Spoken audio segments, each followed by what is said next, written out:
Planet Earth is comprised of 1/4 land and 3/4 water geographically. The average human body is composed of up to 90% of its weight in water from birth.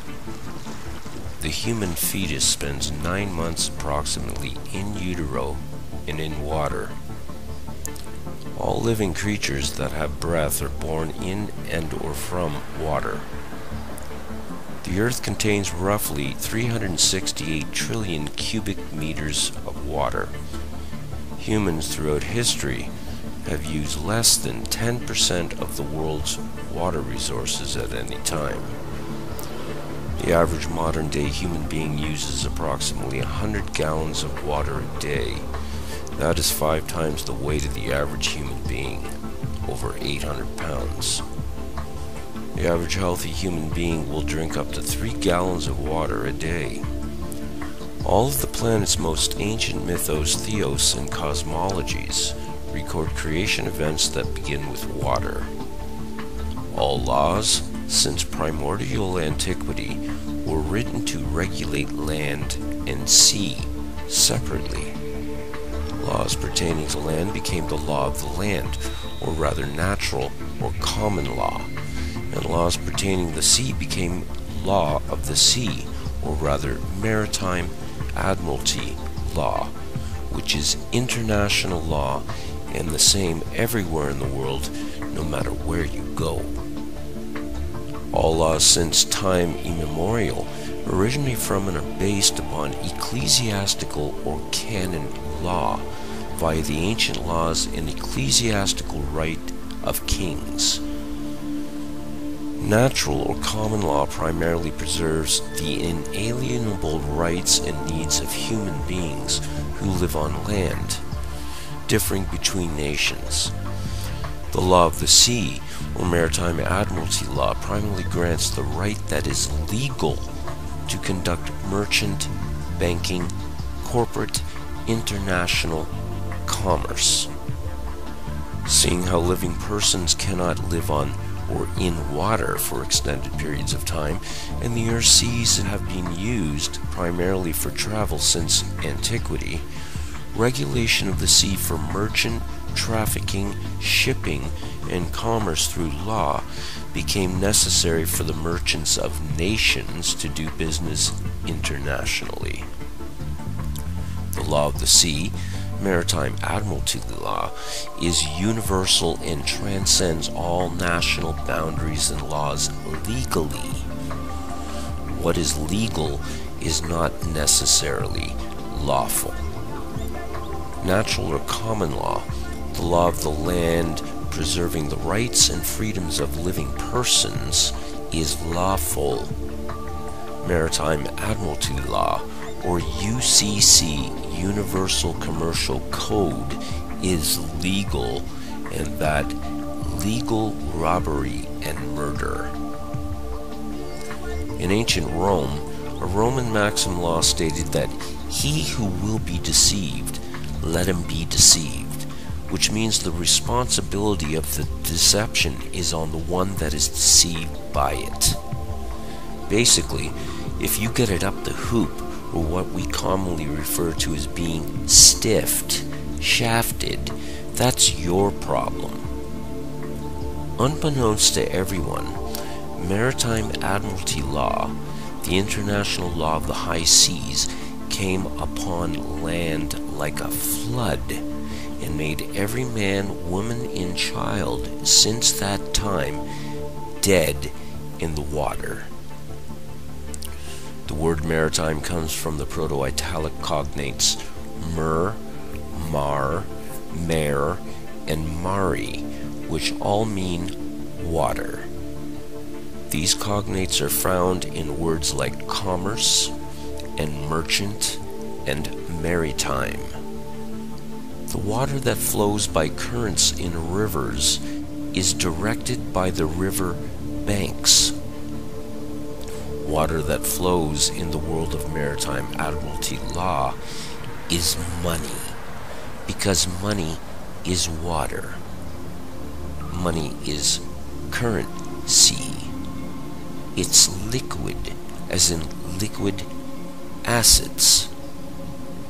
Money, or monai, mono-I, or simply one eye in maritime Admiralty banking laws, is the lifeblood, the cash flow of the system of merchandising and traffic.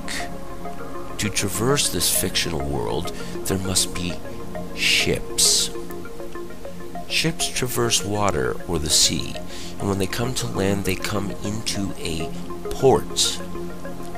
When you plug your electronic device into a computer, you're plugging it into a USB port, a universal serial bus port.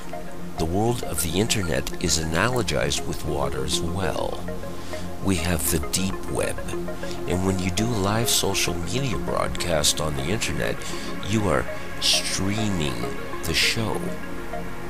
When a ship pulls into the port, it comes down a canal to where there is a dock, and there the ship is tied off. The ship's captain submits to the dockmaster a manifest of birth, a license and manifest of goods and services being delivered by the ship to the dock. The dockmaster signs the manifest claiming the cargo as property now of the ward, which includes livestock. All ships are female. A woman is a ship. A man is a fabricator. A man delivers semen into a vessel.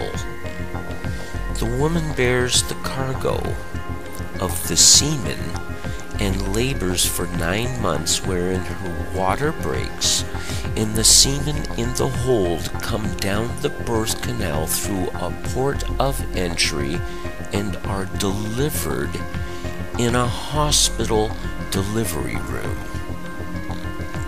According to Black's Law Dictionary, a hospital is also a bank and also a church. The woman has shipped newly birthed Admiralty maritime product, stock, livestock, cargo. A doctor will untie the ship from the cargo, stock, the product, by cutting the umbilical cord to the ship or vessel and sign a birth certificate, a manifest of birth, after the cargo has been stamped or daubed by a footprint and fingerprint with blood and ink. And after the informants, which are your parents, sign the manifest, which is plainly written on the certificate itself, your parents, the informants, are informing the doctor that the cargo, the stock, is now delivered and can be claimed by signature. The doctor signs the certificate, making you now lost at sea as unclaimed corporate property, cargo, stock, product, commodity. You are now legally dead in the water, and your name appears in all capital letters and on every other legal document. And as I said, legal is not necessarily lawful. The word capital, capital, etc. comes from the Latin caput, which means skull, and the word El, which is named for the Phoenician, Hebrew, and Roman god Saturn, which can be found in the Bible. Capitol is where we get Capitoline Hill, Golgotha, Capitol Hill, as in Washington, D.C. Caesar in antiquity ruled from the hill, just as modern-day presidents, monarchs, and popes rule from hills. A gangster may shoot someone in the head and say, "I capped him," a euphemism for a bullet causing death to the head.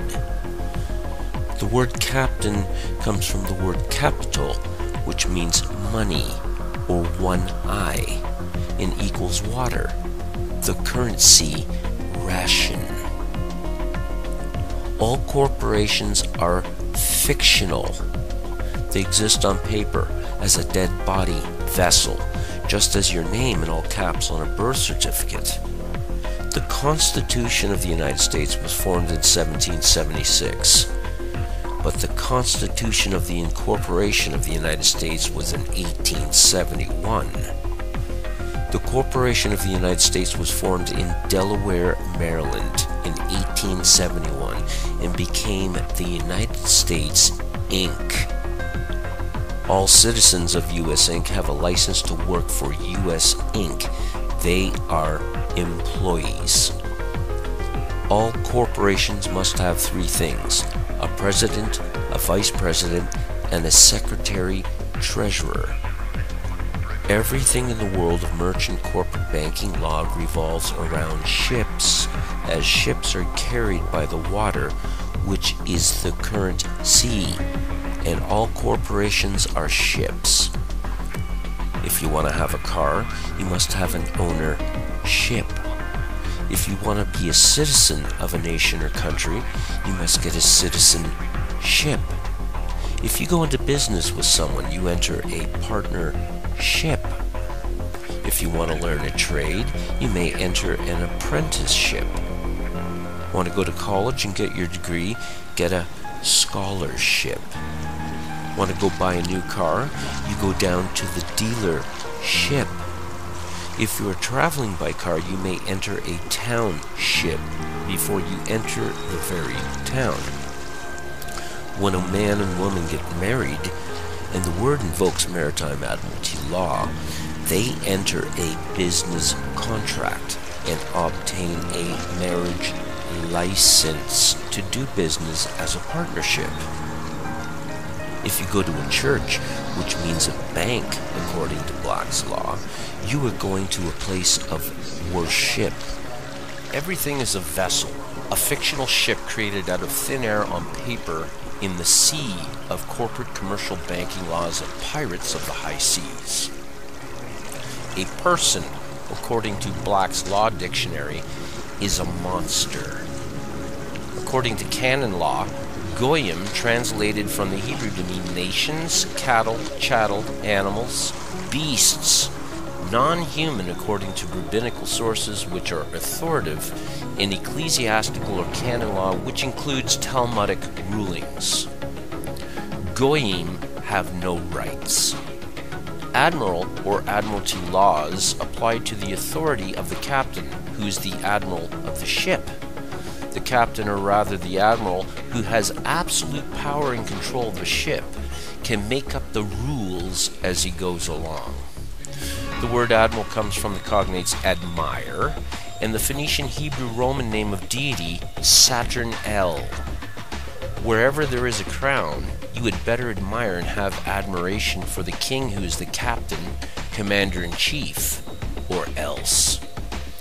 Under common law, there is no such thing as a victimless crime, and a victim receives compensation and redress for damages. Aboard a ship, the captain can make any act of crime and he can impose sanctions accordingly. If you have a house and want to sell it, you put it up for sale. You are placing a sale on a ship which will set sail and dock to another port when sold. When you send a package somewhere abroad, you are shipping it, even though it's more than likely traveling by land. If you are losing your house, it's said that your house is underwater.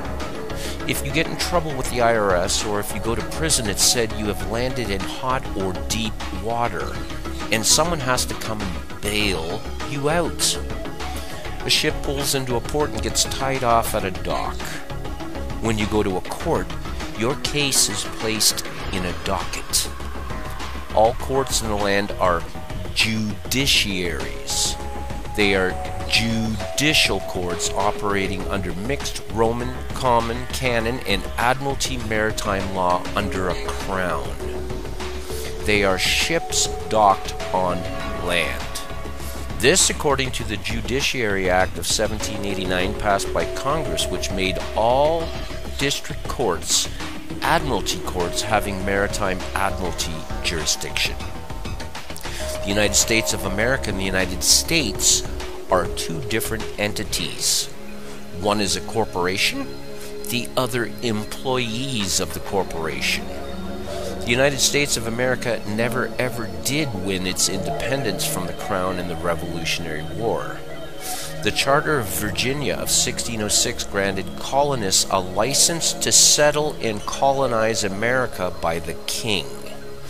The Treaty of 1783, after Cornwallis surrendered to Washington at Yorktown, completely contradicts and negates the generally assumed and taught notion that America won its independence from Britain. The first article of the Treaty of 1783 relinquishes all claims to America except for the continued tribute to the King under the Charter of Virginia of 1606.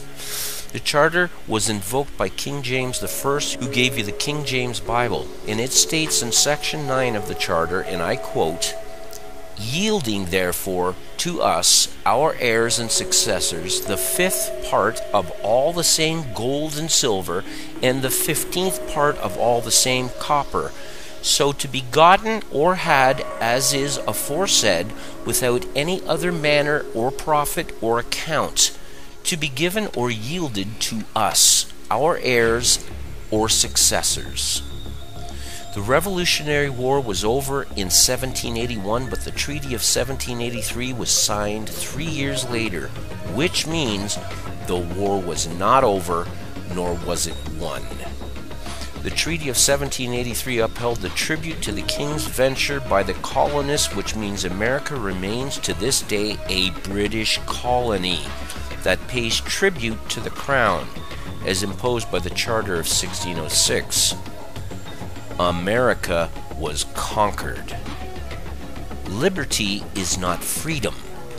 A sailor on a ship gets liberty when he's allowed to have a short leave from the vessel when the ship pulls into port. A dog has liberty on a leash when you take him for a walk. A prisoner gets liberty when he's allowed out of the cell into the courtyard for a few hours while under the careful watch of snipers. Liberty is a license. It is a privilege allowed by a ruler, owner, king, etc. to a subject of the same. America never has been the land of the free at any time. It's the land of liberty on the leash of the Crown. In the year 1106, the judgments or rules of Oleron were first implemented by Eleanor of Aquitaine, after her return from the Second Crusade, having accompanied her first husband, King Louis VII. These were codified maritime admiralty laws that were supposed to protect the Crusaders' estates and titles while they went and fought the Crusades. This was based on the Greek maritime law of Rhodes of 900 BC called Lex Rhodia, which in turn came from the mariner laws codified ecclesiastically by the Phoenicians, who began their merchant mariner empire in 1586, lasting 1,000 years. In the year 1666, a great fire broke out in London while the Black Plague was ravaging Europe. The fire was intentionally set in Pudding Lane, as some historians believe, to clear out the slums to make way for what would eventually be the City of London. Parliament, behind closed doors in secret, invoked the Sestuaceae Act of 1540, enacted by the then King Henry VIII, reworked and instated by Charles I of the time. Sestuaceae, from the Old French into English, means "this killed that life." This made all men, women, and children presumed and assumed dead, and a trust set up. According to Black's Law Dictionary, Sestuaceae means the person whose life measures the duration of a trust, gift, estate, or insurance contract. The life of a trust is 7 years under the law of limited liability. This act is most diabolically evil because it killed everyone and gave them 7 years to claim back their lives.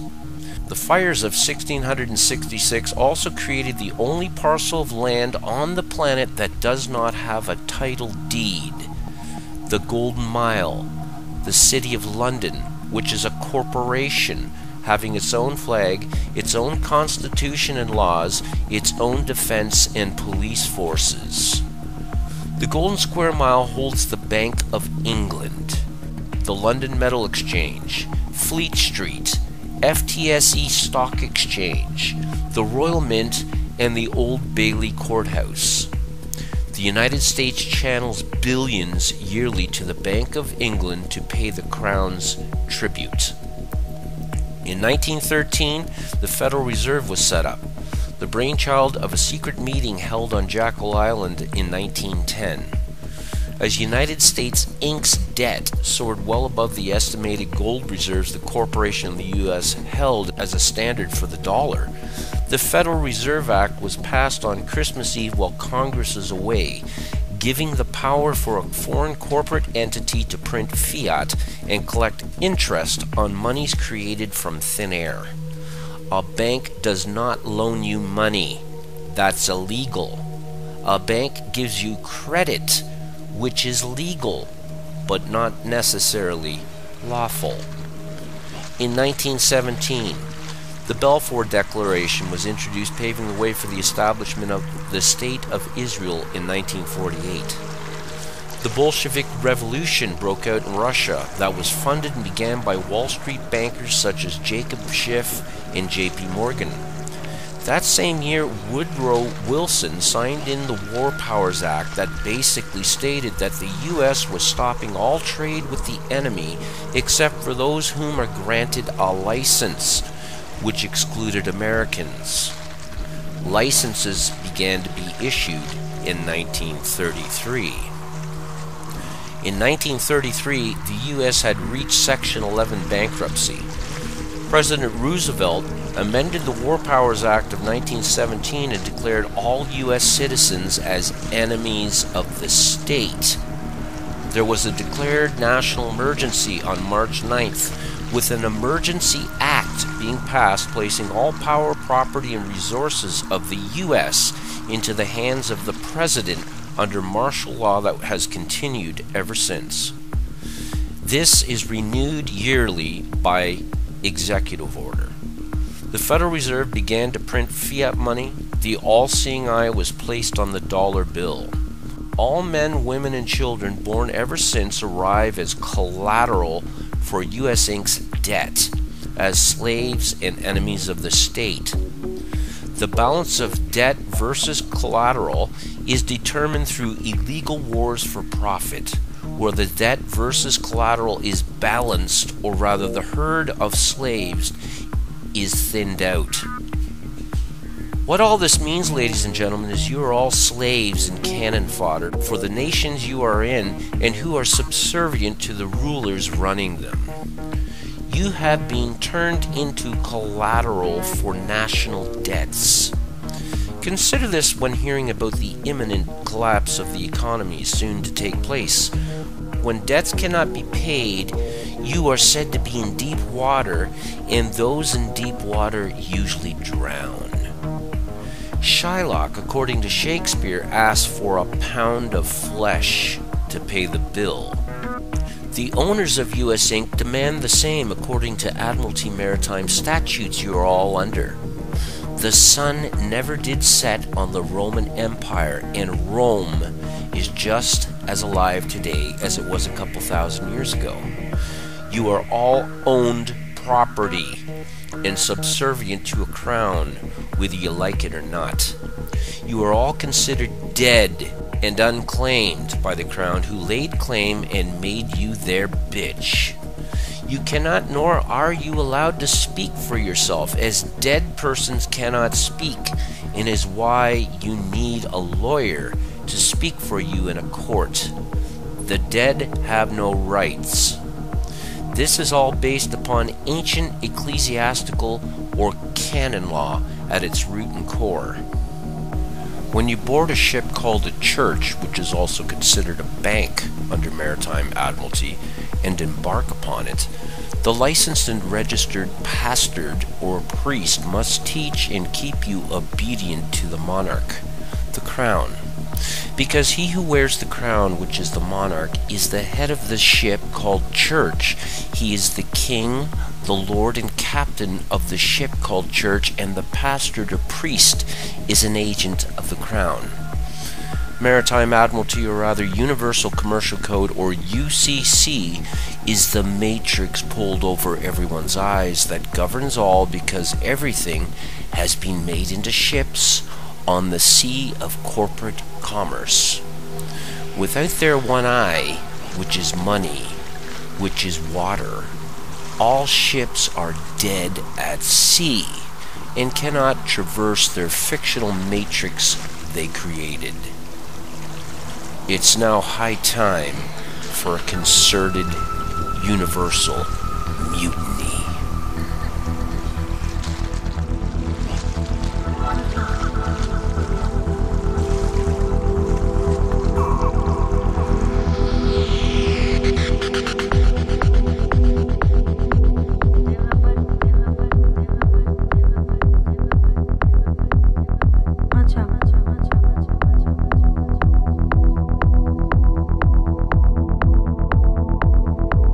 We are opposed around the world by a monolithic and ruthless conspiracy that relies primarily on covert means for expanding its sphere of influence, on infiltration instead of invasion, on subversion instead of election.